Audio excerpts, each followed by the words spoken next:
ಶಿವಮೊಗ್ಗದ ಬಂಡಾಯ ಶಮನಕ್ಕೆ ಅಮಿತ್ ಶಾ ಮುಂದಾಗಿದ್ದಾರೆ. ಮಾಜಿ ಸಚಿವ ಕೆಎಸ್ ಈಶ್ವರಪ್ಪಗೆ ಅಮಿತ್ ಶಾ ಫೋನ್ ಕರೆ ಮಾಡಿದ್ದಾರೆ. ಇವತ್ತು ದೆಹಲಿಗೆ ಬನ್ನಿ ಅಂತ ಬುಲಾವ್ ನೀಡಿದ್ದಾರೆ. ಅಮಿತ್ ಶಾ ಸೂಚನೆಯಂತೆ ದೆಹಲಿಗೆ ಹೋಗೋದಕ್ಕೆ ಈಶ್ವರಪ್ಪ ನಿರ್ಧಾರ ಮಾಡಿದ್ದಾರೆ. ಅಮಿತ್ ಶಾ ಭೇಟಿ ಆದ ಮೇಲೆ ಕೆಎಸ್ ಈಶ್ವರಪ್ಪ ತಣ್ಣಗಾಗ್ತಾರಾ? ಬಂಡಾಯದಿಂದ ಹಿಂದೆ ಸರಿಯೋದಕ್ಕೆ ಷರತ್ತು ವಿಧಿಸ್ತಾರಾ? ಅಮಿತ್ ಶಾ ಕಾಲ್ ಮಾಡದ ಮೇಲೂ ಕೂಡ ಬಿಜೆಪಿ ವಿರುದ್ಧ ಈಶ್ವರಪ್ಪ ಕಿಡಿಕಾರಿದ್ದಾರೆ. ರಾಜ್ಯಾಧ್ಯಕ್ಷ ಸ್ಥಾನ ಬದಲಾದ್ರೆ ಕಣದಿಂದ ಹಿಂದೆ ನಾನು ಸರಿತೀನಿ, ರಾಜ್ಯ ಬಿಜೆಪಿಯ ಶುದ್ಧೀಕರಣ ಆಗಬೇಕು ಅಂತ ಈಶ್ವರಪ್ಪ ಹೇಳ್ತಾ ಇದ್ದಾರೆ. ಅದೇ ಗೃಹ ಮಂತ್ರಿ ಅಮಿತ್ ಶಾ ಅವರಿಗೆ ನಾವು ಉಕ್ಕಿನ ಮನುಷ್ಯ ಅಂತ ಕರಿತಾ ಇದ್ವಿ. ಅವರು ಇವತ್ತು ಬೆಳಿಗ್ಗೆ ನನಗೆ ದೂರವಾಣಿ ಮುಖಾಂತರ ಸಂಪರ್ಕ ಮಾಡಿದರು. ಹೇಳಿದ್ರು, ನೀವು ಇಷ್ಟೊಂದು ಸೀನಿಯರ್ ಕಾರ್ಯಕರ್ತರಿದ್ದೀರಿ, ಇಷ್ಟು ಸೀನಿಯರ್ ಲೀಡರ್ ನೀವು ಚುನಾವಣೆಗೆ ಸ್ಪರ್ಧೆ ಮಾಡ್ತಾ ಇರೋದು ಆಶ್ಚರ್ಯ ಆಗಿದೆ, ಯಾಕೆ ಅಂತ ಹೇಳಿದ್ರು.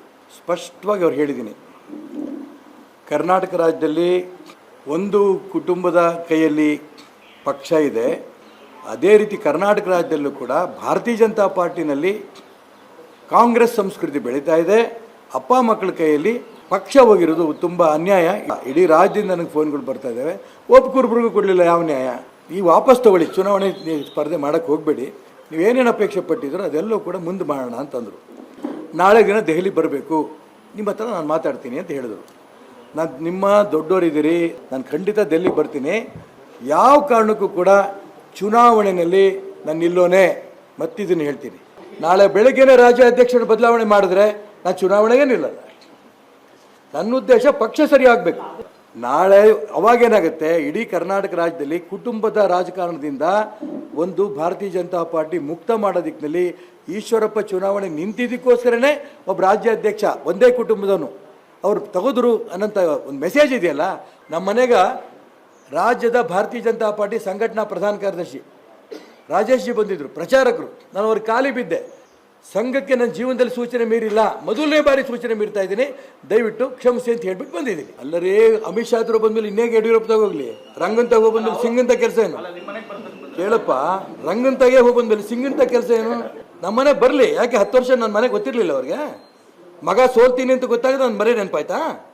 MP ಮನೆಗಳಿಗೆ ಹೋಗ್ತಿದ್ದಾರೆ, MLA ಮನೆಗಳಿಗೆ ಹೋಗ್ತಾರೆ, ಜಿಲ್ಲಾಧ್ಯಕ್ಷರ ಮನೆಗಳಿಗೆ ಹೋಗ್ತಾರೆ, MLCಗಳು ಮನೆಗೆ ಹೋಗ್ತಿದ್ದಾರೆ. ಸಂತೋಷ ಇದೆ. ಯಡಿಯೂರಪ್ಪನ ಎಷ್ಟು ಜನ ಕೇಳಿಲ್ಲ? ಅವ್ರು ಎಷ್ಟು ಜನ ಮೋಸ ಹೋಗಿಲ್ಲ? ನಿನಗೆ MLA ಮಾಡ್ತೀನಿ ಅಂತ ಎಷ್ಟು ಜನ ಕೇಳಿಲ್ಲ? MP ಮಾಡ್ತೀನಿ ಅಂತ ಎಷ್ಟು ಜನ ಕೇಳಿಲ್ಲ? ಅದಕ್ಕೆ ನಾನು ಹೇಳ್ತಿರೋದು, ಯಡಿಯೂರಪ್ಪ ನಂಬಿಕೆಗೆ ಅರ್ಹ ವ್ಯಕ್ತಿ ಅಲ್ಲ, ಮೋಸಗಾರ. ಈ ಸ್ಪಷ್ಟವಾಗಿ ಹೇಳ್ತೀನಿ. ಪಕ್ಷ ಶುದ್ಧೀಕರಣ ಆಗಬೇಕು ಅಂತ ಅವರೆಲ್ಲರದ್ದು ಅಪೇಕ್ಷೆ ಇದೆ. ಪ್ರಶಾಂತ್, ಈಶ್ವರಪ್ಪ ಅವರು ತಣ್ಣಗಾಗ್ತಾರಾ ಅನ್ನೋದು, ತಣ್ಣಗಾಗಬೇಕು ಅನ್ನೋದಾದರೆ ಹೈಕಮಾಂಡ್ನಿಂದ ಅವ್ರಿಗೆ ಸಿಗಬಹುದಾದ ಭರವಸೆ ಏನು?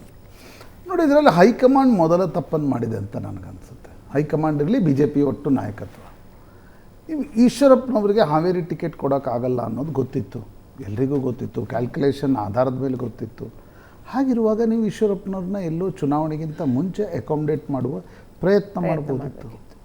ಕೊನೆ ಕ್ಷಣದವರೆಗೆ ಅವರಿಗೆ ಟಿಕೆಟ್ ನೀಡದೆ ಅವರು ಬಂಡಾಯ ಹೇಳ್ತಾರೆ ಅನ್ನುವ ಸ್ಥಿತಿ. ಯಾಕಂದರೆ 2023ರಲ್ಲಿ ಈಶ್ವರಪ್ಪನವರು ಬಂಡಾಯ ಎದ್ದಿರಲಿಲ್ಲ, ಹೇಳಿದ ತಕ್ಷಣ. ಹೀಗಾಗಿ ಅವ್ರಿಗೆ ಈಗ ಅನ್ನಿಸ್ತು, ಈಗ ನಾನು ಈಗೇನೂ ಮಾತನಾಡದೇ ಇದ್ದರೆ ನನಗೂ ನನ್ನ ಮಗನಿಗೆ ಏನೂ ಈ ಪಾರ್ಟಿಯಲ್ಲಿ ಸಿಗಲ್ಲ.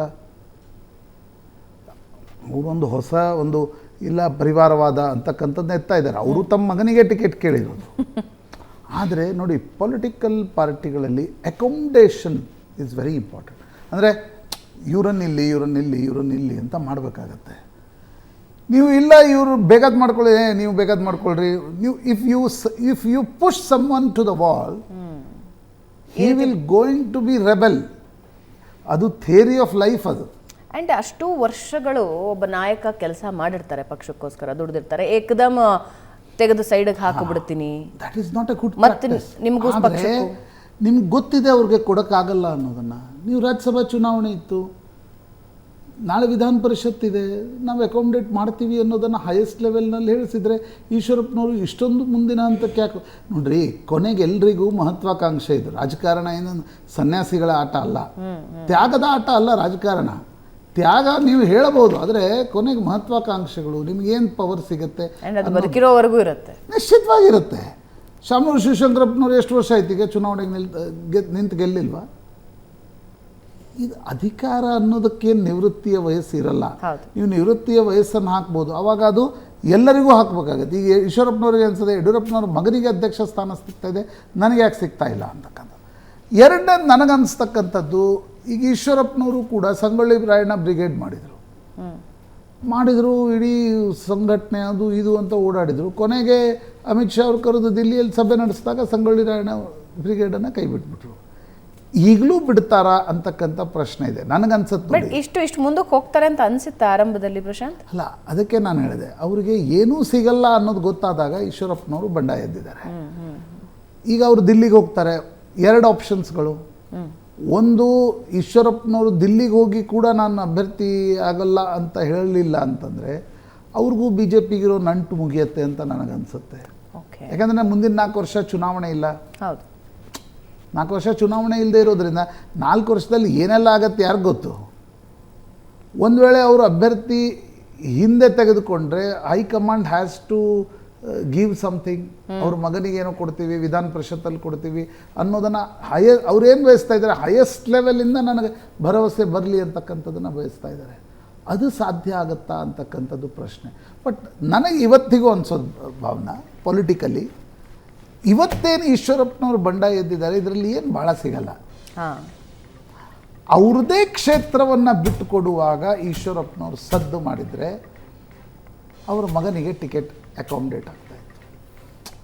ಅವರೇನು ಮಾಡಿದರು, ತನ್ನ ಕ್ಷೇತ್ರವನ್ನು ಬಿಟ್ಟು ಹಾವೇರಿಗೆ ಕೊಡಿ, ಅಲ್ಲಿ ಕೊಡಿ, ಇಲ್ಲಿ ಕೊಡಿ ಅಂತ ಕೇಳಿದಾಗ ಅಕಾಮಿಡೇಟ್ ಮಾಡಲಿಕ್ಕೆ ಸಾಧ್ಯ ಇಲ್ಲದ ಸ್ಥಿತಿ ನಿರ್ಮಾಣ ಆಗಿತ್ತು.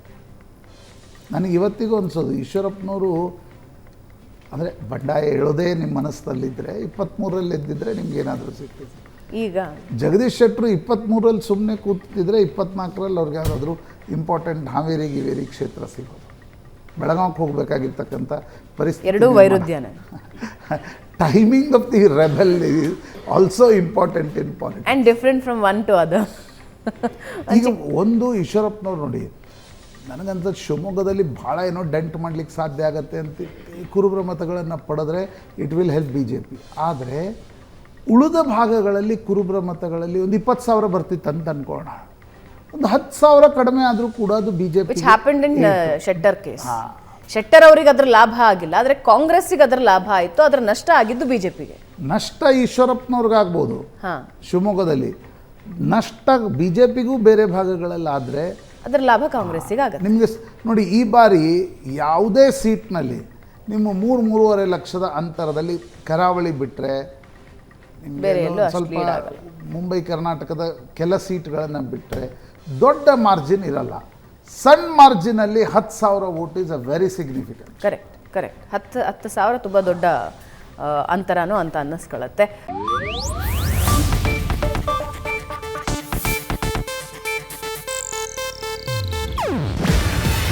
ಇದು ಏಷ್ಯಾನೆಟ್ ನ್ಯೂಸ್ ನೆಟ್ವರ್ಕ್ ಪ್ರಸ್ತುತಿ.